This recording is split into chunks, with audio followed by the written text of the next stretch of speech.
Knowing the questions to ask when finding the right eye doctor for your needs can be challenging. Today, Dr. Geoffrey Kwitko joins us to discuss thyroid eye disease. Welcome, doctor.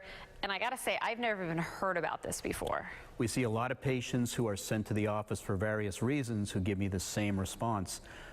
We see patients all the time complaining of non-diagnosed eye pain and irritation and tearing and dry eye, and a lot of them end up having thyroid eye disease. Some of them will already have been diagnosed with thyroid disease. Some of them may not have been, and a lot of patients end up being diagnosed with thyroid eye disease, never knew they had it, and can cause a lot of problems with the eyes, ranging from simple dry eye symptoms all the way to blindness. I was going to say, when you hear the word blindness are out there, I mean, obviously that's kind of it's a scary word. And so when do people know to call you if they're experiencing things and it could be this before it gets too bad? The most common symptom we see is dry eye symptoms, irritation, foreign body sensation, sandy, gritty, even tearing. And it tends to be sloughed off as pretty minor and not really treated or addressed, but a lot of it can be caused by early thyroid disease.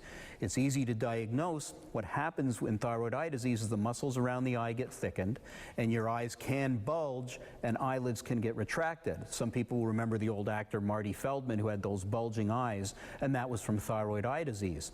As the muscles get bigger, they can grow to the point where they squish the optic nerve, which sits in between the muscles, and can cause blindness. But some of the earliest symptoms will be symptoms of dry eye. So if you have dry eye, especially if it's causing problems, it should be checked out and you should be investigated for causes of dry eye, including thyroid eye disease. Well, say a patient gets a diagnosis from you. What are the treatments for this? First we make a diagnosis, and that's done with thyroid blood tests, and we do a CT scan of the orbits, which is the bony cavity around the eye, and look at the muscles around the eye to see if they're enlarged. 30% will have normal thyroid blood tests and can still have thyroid eye disease. So just because your blood tests are normal doesn't mean you don't have it. The most sensitive test is the CT scan, which shows me if the muscles are enlarged, because if all the muscles or some of the muscles are enlarged, that's usually due to thyroid eye disease. Then depending upon the symptoms, we treat them. If it's just a little bit of dryness that a couple drops a day will solve, we do that.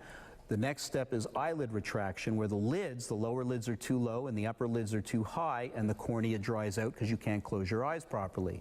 In that case, we do eyelid surgery to move the lids around, which do two things. It helps to cover the cornea better so that you're seeing better and your symptoms of dryness are better. And number two, it makes you look less bug-eyed.